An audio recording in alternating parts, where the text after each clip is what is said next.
My name is my Christian name is Erwin.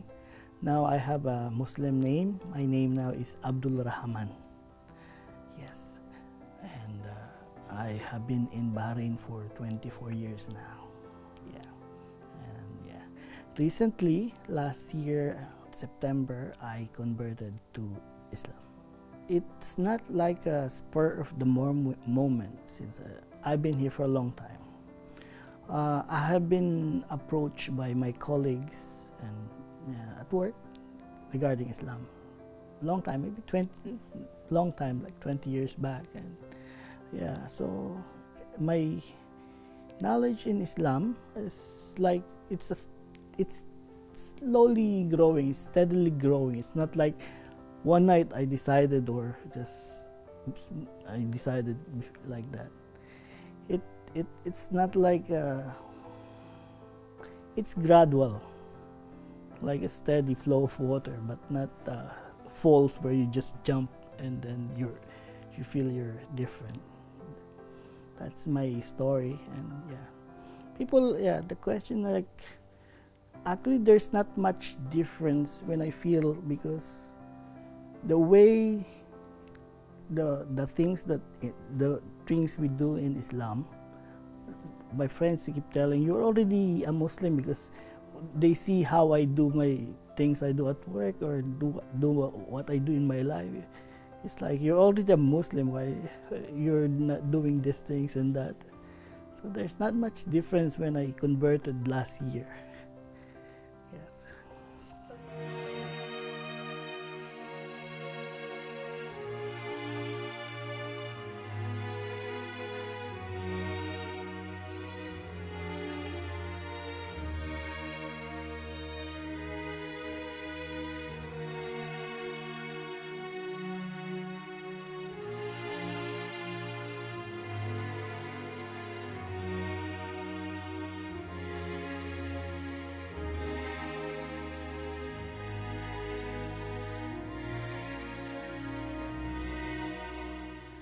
At that time, like when I was feeling I want to convert, my parents or my father was still alive. So I thought, you know, when you convert and then there's a conflict in the family, something.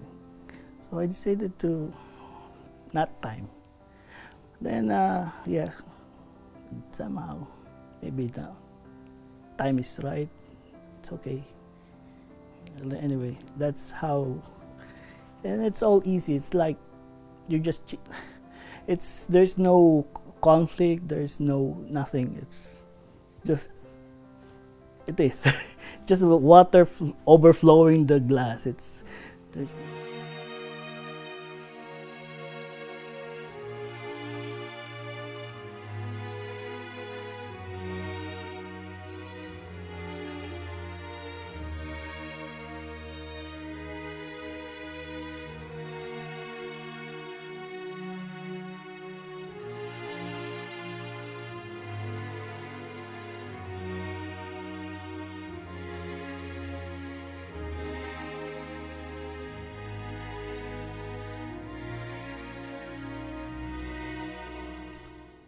well, I have some Muslim friends in Philippines, but I wasn't aware of how it is practiced. I just know they are Muslim in Philippines. Philippines is actually a Muslim country before. Anyway, it's like Malaysia and Indonesia, but now it's westernized. So I'm aware of the Muslim practice, but when I came here, well, that's different. You see it every day, and you're more exposed to the full thing. So when I converted and followed the prayers and all the things they taught me and the basics of Islam, it's almost the same thing, but in a different context. For example, there's a difference of when you are a Christian. Let's say, for example, Isa, he was considered as God and the Christian faith, but eventually, before I converted to Islam, it is not actually, I already think of, when logically and within my own reasoning, I already am moving to the point where he is not a God, he's just a person. Or anyway, so it's like something, eventually you become, I'm on that path already. Because at that time when I was thinking about it long time ago, there was my father, and I know it's going to break his heart if I do it, so I just let it pass for time being. Family wise, I'll tell you the truth, I am the only son. I don't have brothers and sisters, and yeah, both my parents are dead.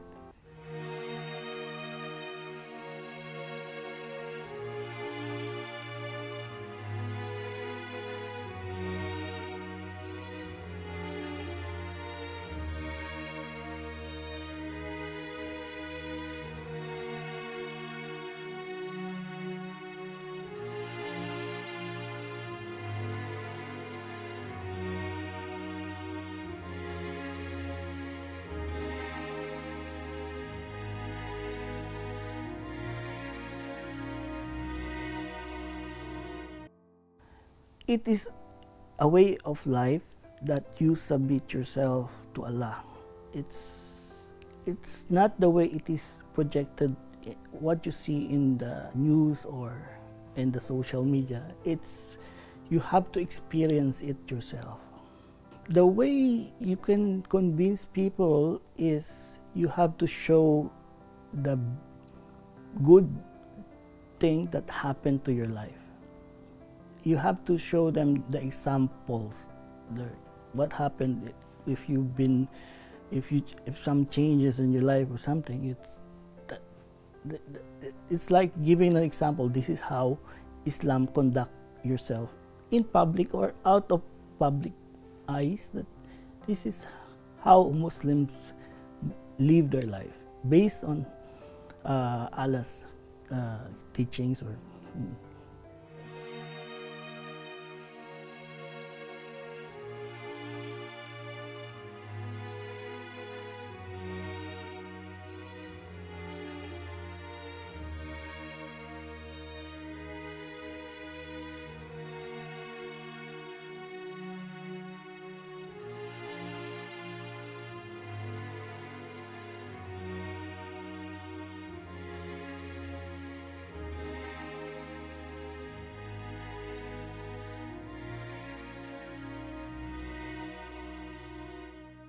Assalamu alaikum.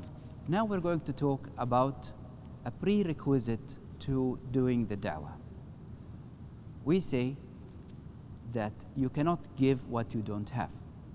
I will mention a story about somebody who I was inviting to Islam, and he said, well, I agree with you, but I will go and tell my wife and explain it to her, then we will both become Muslim.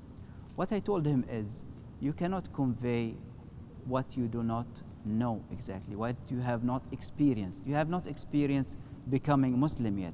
So you will not be able to convey and to convince your wife to become Muslim. So knowing who you are going to call for is very important. You need to know our da'wah is mainly focused about inviting people to Allah subhanahu wa ta'ala. So we need to know Allah in a very sure way. So you need to know Allah, who He is, about what are the characteristics, who Allah is. Knowledge of Allah is very essential. We need to know about Allah's oneness in lordship. So He is the one who created us. He said, Allahu khaliqu kulli shay wa huwa ala kulli shayin wakil. Allah is the creator of all things, and He is the maintainer of everything. Also, we need to know about Allah, the oneness of Allah's names and attributes. Allah subhanahu wa ta'ala says, لَيْسَ كَمِثْلِهِ شَيْءٍ وَهُوَ السَّمِيعُ الْبَصِيرُ. There is nothing like Him, and He is the hearer and the seer of all. So this is the names and attributes. Also, I need to know about Allah's oneness of worship. So this is very important, and this differentiates Islam and other religions. Allah is the only deserving to be worshipped in Islam. Allah subhanahu wa ta'ala says, وَمَا خَلَقْتُ الْجِنَّ وَالْإِنسَ إِلَّا لِيَعْبُدُونَ. I have not created the human beings and the jinn except to worship me. And these things will take us away from something very grave, as a grave sin, which is shirk. If I don't do the other kinds of tawheed, of oneness of Allah, then I might fall into shirk, which is polytheism, associating partners to Allah, and this is the gravest sin. Allah subhanahu wa ta'ala says, إِنَّ اللَّهَ لَا يَغْفِرُ أَن يُشْرَكَ بِهِ وَيَغْفِرُ مَا دُونَ ذَلِكَ لِمَنْ يَشَاءُ وَمَنْ يُشْرِكْ بِاللَّهِ فَقَدْ افْتَرَى إِثْمًا عَظِيمًا. Indeed, God does not forgive associating with Him, but He forgives what is less than this, and He wills, if He wills.